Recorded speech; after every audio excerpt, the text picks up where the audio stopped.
नमस्कार सर। नमस्कार। सर क्या नाम है आपका? शेखर पटेल। सर आप कहाँ के रहने वाले हैं? सर मैं मध्य प्रदेश के इंदौर जिले के गांव नागपुर का निवासी हूँ। सर क्या काम करते हैं आप? सर मैं गवर्नमेंट विद्यालय में शिक्षक के पद पर कार्यरत हूँ। सर संत रामपाल जी महाराज से नाम दीक्षा आपने कब ली? मैंने संत रामपाल जी महाराज से नाम दीक्षा 30 सितंबर 2012 को ली थी। सर संत रामपाल जी महाराज की शरण में आने से पहले आप क्या भक्ति साधनाएं करते थे? संत रामपाल जी महाराज की शरण में आने के पहले जो भी हिंदू धर्म वर्ण में जो पूजा होती है, देव देवताओं की पूजा, घरेलू जो अष्टमी का है या वैष्णो देवी के पास भी होके आता था मैं पहले 2 बार, और कहीं शिरडी भी चले जाते थे। जो भी हिंदू रीति रिवाज से जो भक्ति साधना होती थी वो करते थे। और साथ में कई मंदिरों में जाना है तो कोई हमारे गांव में मंदिर है नाग मंदिर, तो वहाँ चले जाते थे। कभी पास हो गए तो भगवान वहाँ चले गए, ऐसा करते रहते थे। सर फिर आप संत रामपाल जी महाराज की शरण में कैसे आए? भगत जी सन 2012 में संत रामपाल जी महाराज के शिष्य जो नामदान लेके आए थे संत रामपाल जी महाराज से, तो वो स्टाफ में मतलब सभी शिक्षकों से बहस क्या करते थे कि गीता जी में अध्याय 8 के 18 श्लोक में कहा गया है कि भगवान अपनी साधना को उत्तम बता रहे हैं, और 18 के श्लोक 62 में वो किसी और भगवान की शरण में जाने को कह रहे हैं। तो वो उनकी बातें रोज सब स्टाफ में चर्चा किया करते थे, वो मुझे नहीं बताते थे कभी, वो आपस में रोज मतलब करते थे। मैंने उनको एक बार पूछा कि आप ऐसा क्यों कर रहे हैं, तो उन्होंने कहा कि नहीं, ये मानव जीवन जो है मिला है ईश्वर की प्राप्ति के लिए, इसका मुख्य ये नहीं है कि हम बच्चे पैदा करें, उनकी पालन पोषण करें और उनके घर बनाएं, यही काम नहीं होता है। उन्हें सुविधा दी ईश्वर ने, तो ईश्वर की सच्ची भक्ति करना चाहिए। तो वो बात मेरे दिमाग को बहुत जो है जगह कर गई। तो अगले दिन फिर मैं खुद उनकी बातों में इंटरेस्ट लेने लग गया, और उन्होंने फिर मुझे जो है कहा कि आप संत रामपाल जी महाराज के सत्संग सुना करो, इनके साधना टीवी पे 7:40 से सत्संग आते हैं और आप जो है उनको समझो।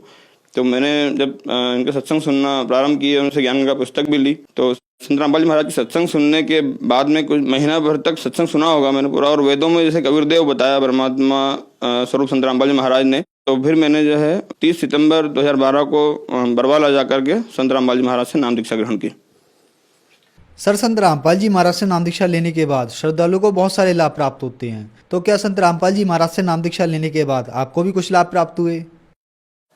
हाँ, संत रामपाल जी महाराज से नाम दीक्षा लेने के बाद जैसे शरीर की समस्या जो थी, मुझे स्लिप डिस्क की दिक्कत थी, मेरी L5 स्लिप थी, और जो स्लिप डिस्क की जो दिक्कत थी MRI करवाई गोकुलदास हॉस्पिटल इंदौर में। तो वहाँ से जो है संदीप अग्रवाल सर जो है डॉक्टर हड्डी रोग विशेषज्ञ है, उनको बताया, तो उन्होंने कहा कि कुछ ट्रीटमेंट दिया था उन्होंने कि ये ले लो और 1 महीने बाद आपको या तो फिर इंजेक्शन लगेगा, शायद 5,000 रुपये का बताया था, 5,000 रुपये का इंजेक्शन लगेगा और उससे आपको आराम हो जाए तो ठीक है, नहीं तो फिर जो है आपको ऑपरेशन करवाना पड़ेगा इसका।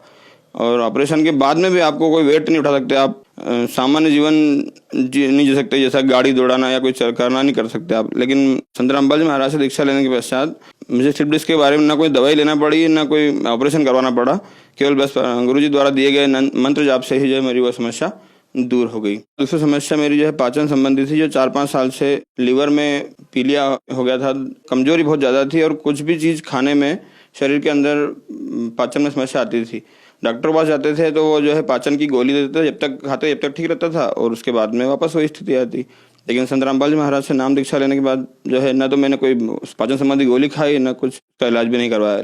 एक लाभ और सर जी, संत रामपाल जी महाराज की शरण में आने से पहले जो है मेरे जैसे मैं बहुत ज़्यादा स्कूल के अलावा सुबह शाम क्लासेस वगैरह पढ़ाता था और बहुत मेहनत करता था, लेकिन फिर भी आर्थिक स्थिति इतनी अच्छी नहीं थी, और एक तनाव सा रहता था माइंड में। कोई भी काम करने के पहले जैसे ऐसा घबराहट सी होती थी कि क्या पता है काम होगा कि नहीं होगा, और ये होता है तो कैसे होगा, सफल होगा नहीं होगा। लेकिन संत रामपाल जी महाराज से नाम दीक्षा लेने के पश्चात जो है मैंने वो काम भी आधा कर दिया, लेकिन आज तनाव माइंड पे नहीं है, फ्रीली कोई भी काम आराम से परमात्मा की दया से हो जाता है हमारा। संत रामपाल जी महाराज से नाम दीक्षा लेने के बाद और लाभ की परमात्मा कहते हैं कि संत शरण में आने से आई टले बला, जो मस्तक में सूली हो कांटे में टल जा।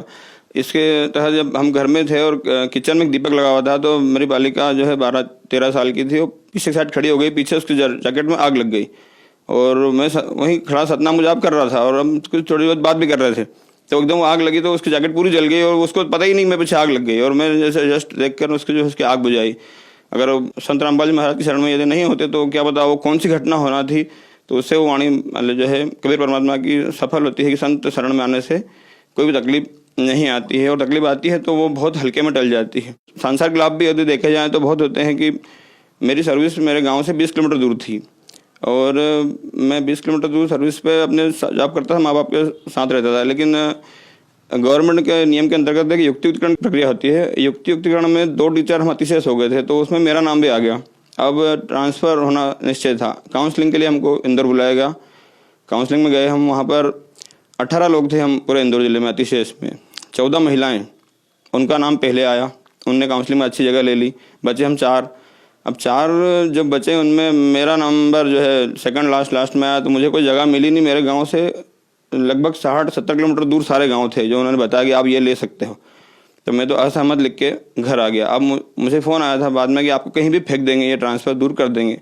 तो मैंने संत रामपाल जी महाराज जो मेरे गुरुजी हैं उनके आगे दंडवत प्रणाम किया और उनके प्रार्थना लगाई, परमात्मा जी आपसे मैं अब किसी नेता के हाथ नहीं जोड़ूंगा और न किसी अधिकारी के हाथ जोड़ूंगा। आप जहाँ करोगे वहाँ सर्विस कर लूँगा, लेकिन यहाँ रहूँगा माँ बाप की सेवा भी हो जाएगी। तो बस जस्ट उसके 10-15 मिनट बाद ही मुझे फ़ोन आया कि जो है मेरे गांव से 3 किलोमीटर आगे एक गांव है, वहाँ पर पोस्ट खाली है और आप वहाँ के लिए ट्राई करो। बहुत ही सरल प्रक्रिया से मेरा आज ट्रांसफ़र वहाँ हो गया और मैं पिछले 3 साल से वहीं पर कार्यरत हूँ।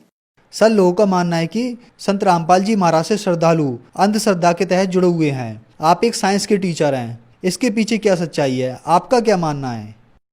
अंधश्रद्धा भक्ति के अंतर्गत संत रामपाल जी महाराज के शिष्य नहीं जुड़े हैं, जबकि ये पूरा समाज, मानव समाज जुड़ा हुआ है अभी। क्योंकि जिस भी धर्म को, जिस भी जाति को हम, जिस भी वर्ण को हम मानते हैं, हमने अपने शास्त्रों को ही नहीं देखा। संत रामपाल जी महाराज तो अंधविश्वास को दूर कर रहे हैं। उन्होंने तो पवित्र शास्त्रों में प्रमाण देकर के भक्ति बताई है। आप किसी भी धर्म को मानते हैं, हिंदू धर्म में यदि हम हैं तो हमको वेदों को, गीता जी को प्रथम मानना भी है, क्योंकि परमात्मा का विधान है वेदों में। पवित्र कुरान शरीफ है, यदि हम मुस्लिम धर्म में है तो गुरु ग्रंथ साहिब है, यदि हम सिख धर्म में है तो हम किसी भी धर्म के पवित्र शास्त्रों का अनुसरण करेंगे, तभी तो हमारी भक्ति सच्ची कहलाएगी, शास्त्र अनुकूल कहलाएगी। अंधश्रद्धा भक्ति वो नहीं। अंधश्रद्धा भक्ति तो वो है जो हमने कोई प्रमाण नहीं देखा, हम एक के पीछे एक चले जा रहे हैं। तो इस समाज को ये कहना चाहते हैं कि अंधश्रद्धा भक्त संत रामपाल जी महाराज के शिष्य नहीं है, वे भगत हैं जो कि बिना किसी प्रमाण को देखे हुए लोगों के पीछे दौड़ लगा रहे हैं। सर, संत रामपाल जी महाराज से नाम दीक्षा लेने के बाद आपकी स्लिप डिस्क की प्रॉब्लम ठीक हुई, लीवर की प्रॉब्लम ठीक हुई और आपकी आर्थिक स्थिति बहुत अच्छी हुई, और भी बहुत सारे लाभ संत रामपाल जी महाराज ने आपको दिए। तो जो श्रद्धालु आज आपको देख रहे हैं, आप उन्हें क्या संदेश देना चाहेंगे? आज मैं जो भी श्रद्धालु देख रहे हैं, मुझे जगत और भगत सभी से हाथ जोड़ के प्रार्थना करना चाहता हूँ कि संत रामपाल जी महाराज के ज्ञान को समझें। वो उनके आज कई चैनल पर सत्संग आते हैं, उनके सत्संग को सुने और समझें। और आज लगभग पूरे देश में संत रामपाल जी महाराज के द्वारा लिखी गई पुस्तक ज्ञान गंगा, गीताधारा ज्ञान अमृत और जीने की राह, ये पुस्तक आराम से मिल रही है। तो आप उन पुस्तकों को लेकर पढ़ें और समझें कि संत रामपाल जी महाराज का उद्देश्य क्या है, और समझने के बाद में उनको ज्ञान को समझें और फिर जो है उनसे नाम दीक्षा लेकर अपने मानव जीवन को सफल बनाएं। क्योंकि मानव जीवन बहुत ही मुश्किल से मिलता है। सभी शास्त्रों में हमारे जो भी धर्म के जो भी ईश्वर प्राप्त जो भगत है, उन्होंने बताया कि मानव जीवन दुर्लभ है, ये मिले न बारंबार, जैसे तरवर से पत्ता टूट गिरे बहु न लगता डार। तो इस अनमोल मानव जीवन को बचाना है तो शास्त्र अनुकूल भक्ति करना पड़ेगी, और शास्त्र अनुकूल भक्ति केवल और केवल इस पूरी पृथ्वी पर संत रामपाल जी महाराज ही दे रहे हैं। तो सभी से आज प्रार्थना है कि संत रामपाल जी महाराज के ज्ञान को समझें और उनके नाम दीक्षा लेकर के अपने मानव जीवन को सफल बनाएं। धन्यवाद सर। नमस्कार।